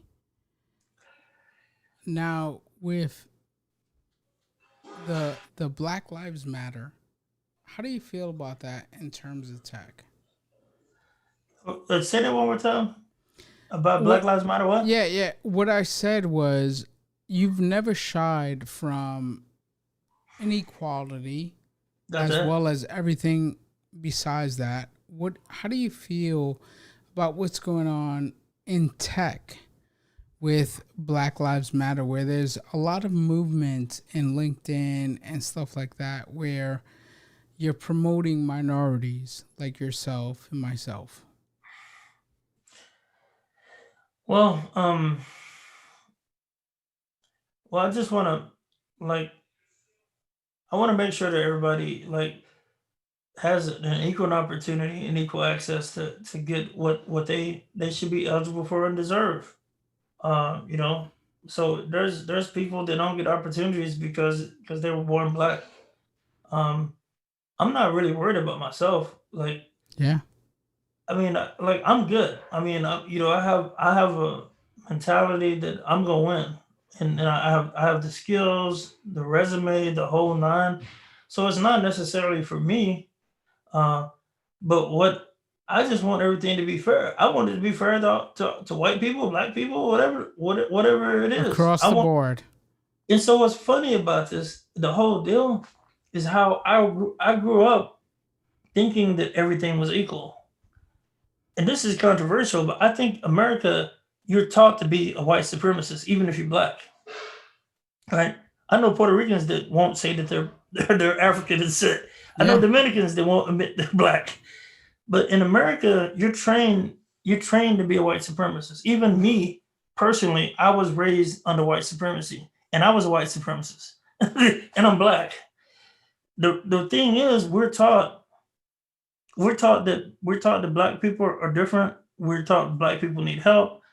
We're taught all these different things, and we're taught Black people are not as smart, and just all this different crazy stuff that we're brainwashed on. How Uh, did it's how did tough. I wanna segue into how did you learn from your L's? The L's that you took, the losses.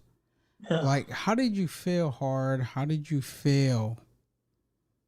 How did you take that and take it to another level? Well, I'm not. I'm just trying not to do it again. I'm just. I'm not trying. I'm just not trying to do that again. You have to learn. So I believe that my philosophy is life is a bunch of experimentation. But I'm just going to finish on the black thing real quick. So here's the deal about that. I just want it to be. I just want the country to live up what they told me when I was a kid. I can be anything I wanted to. I can do whatever I want to, and there was no problems with racism. Martin Luther King fixed all that. That's what I want the country to do. Yeah. But the L's though, like the so basically when you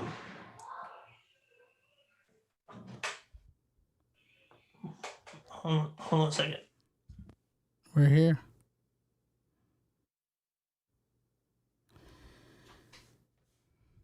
This is Sunday Conversations. So basically, what I'm saying is basically don't feel guilt. Like guilt is a trap, and I think the four agreements talk about this. Like sometimes you beat yourself up. Uh, Yeah. whatever happens in your life, don't feel so guilty about it. You got to just pick yourself up and keep it moving and learn from that lesson. Also, learn how to forgive people. When people do you dirty, you have to forgive them and get it out of your mind, even though they're jerks. You know what I'm saying? Somebody hurt you. So that's how you learn from it.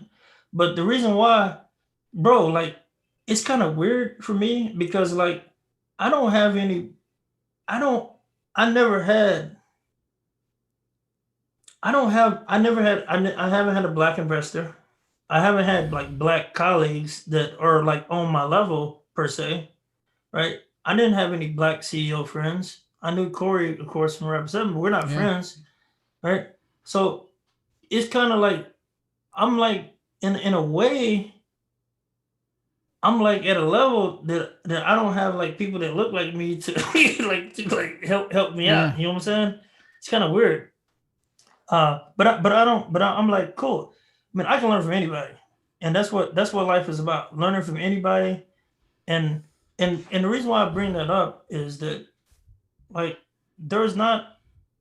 I didn't have a lot of people that I could have confidence in. Hey, how much are you making? How much of this and that? You know, in the tech space, right? How many Puerto Ricans you know that are in your space at a very senior level like you now? Not a lot, Right. right?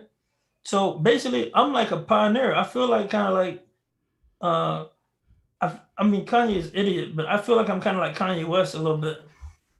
Where I'm out here in the pioneer, I'm doing this stuff, you know, raising money, venture capital. I don't know no black people to raise money. I don't know no black people to start a company. I don't know, you know, black people doing all this code and stuff. I don't. So it's like a weird place. There are some out there. There's a couple in Silicon Valley, but like, bro, I'm like a black unicorn. You know what I'm saying? And So you and should what feel like why I that. say this is that I didn't have people to ask these questions to when I was growing up. That's why I'm like wide open now. Hey, ask me anything. My DM's open. That's why I do it. Because I don't want people to be in that position that I was in figuring all this out on my own. You feel me? Yeah. And guys, I'm talking to you out there. Put your questions. Marcus will answer them. We have a question that says, I kind of answered that. Oh, well, I asked that to you. What is your next 5 years, right? He asked, what is your next 10 years? The next thing is same thing. I think it's just like it's like you put it on dang, you know how the scientific method works? Yeah. Right. So I think if I just keep sharpening my mind, I take care of myself health wise, and keep being right spiritually, like far as like helping people out, I think I'm gonna be. Next 10 years is gonna be stupid. Like if God give me 10 more years, man, can you? It's gonna be bananas. I might have a college built or something. I don't even know what's going to go on. It's gonna be crazy. Are you looking to build that next level of education or building another company? And this is no disrespect to where you currently work at, but when you're a unicorn, you can't be held down. No, I mean, so that's what's awesome about where I'm at now is I get to build whatever I want to. But eventually, yes, I'm definitely gonna start another company. 100%. Everybody around me knows that. So that's what I'm gonna do. And plus now I know I have that experience the last time. So yeah, 100%. I'm gonna build another cybersecurity company one day. Everybody knows that. Well, thank you. Any lasting thoughts to the listeners? It's been a pleasure for me. When I do these live Sunday conversations, I have these questions and I think of these questions deeply. You know, Wednesday, Thursday, I take time out to help not only the listeners but myself as well. So, do you have any lasting comments or anything you want to share with the listeners before we end up? I know we're 2 hours in, which I wasn't expecting, but when you have Yeah. all friends, this is what happens.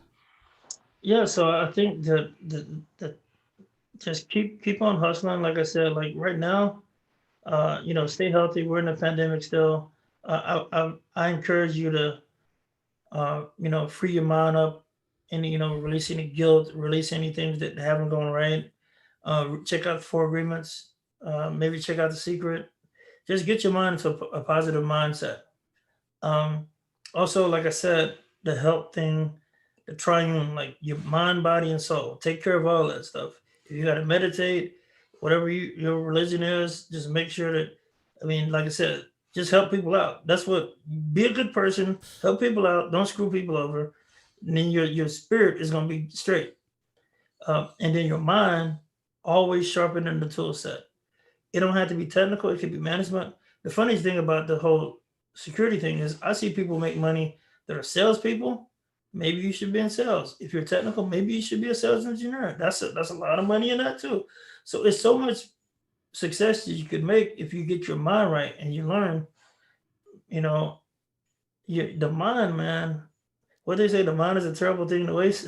Yeah. uh, and then the fitness piece. Like I said, I'm back on my fitness grind now, and you know hopefully that keeps if you You take need care to of that, then start a you're gonna have that trend. longevity, huh?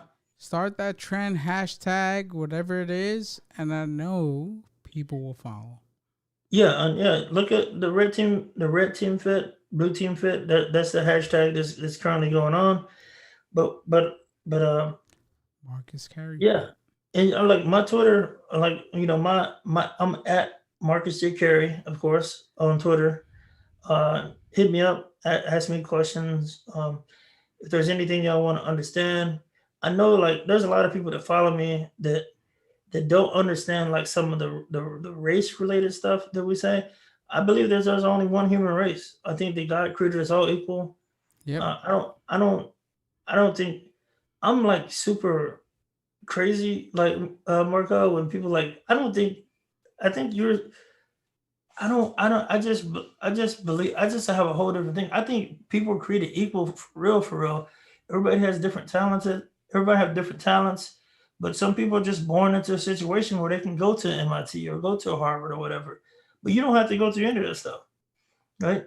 And so I agree. and I tell everybody that I teach and that I help out, like you're part of my network now. You can hit me up anytime, and I'm gonna kick you. I'm gonna kick you game. I'm gonna tell you what I know.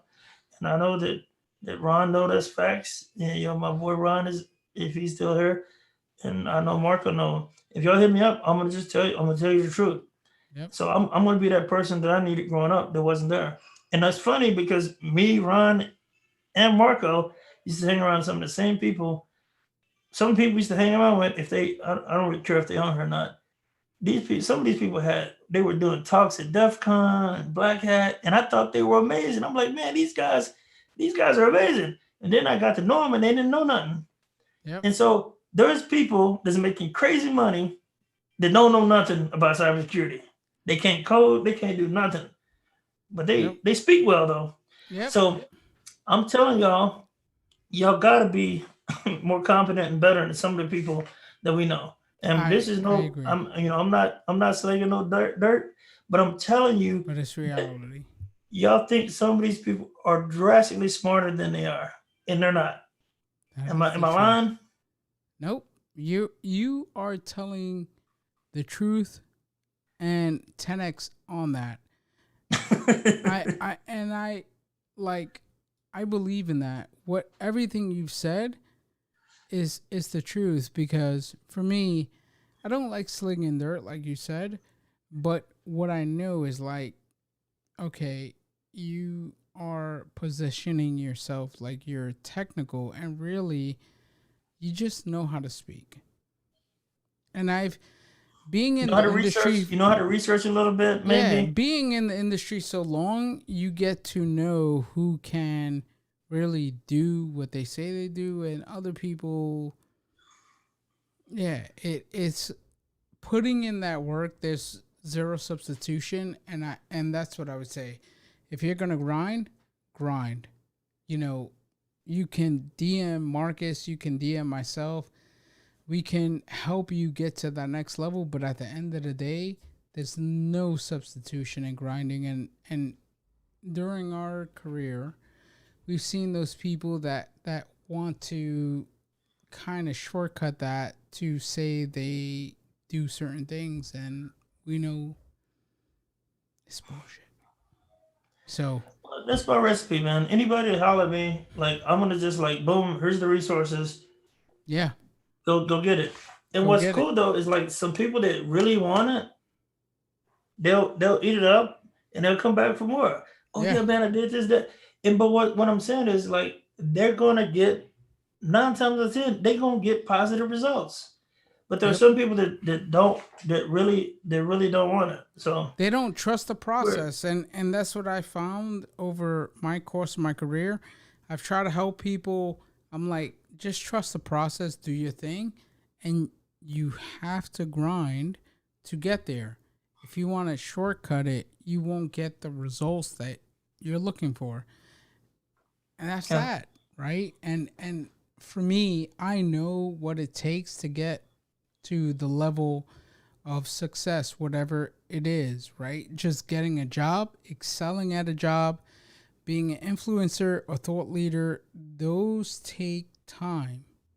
And if you are not putting in the work and want to shortcut all of that, you're going to shoot yourself in the foot.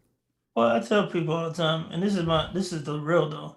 Like, I mean, I never wanted to be. I don't want to be an influencer, quote unquote. I don't want to You be. I don't you're want to be a there thought leader, quote anyway. unquote. But here's how it is. If you're doing it right, I tell people this all the time. If you live in your life right, you gonna help people out automatically. Yep. You gonna help people out. It all takes care of itself. Like That is the truth. it's an infinite loop. So you're supposed to be helping people out.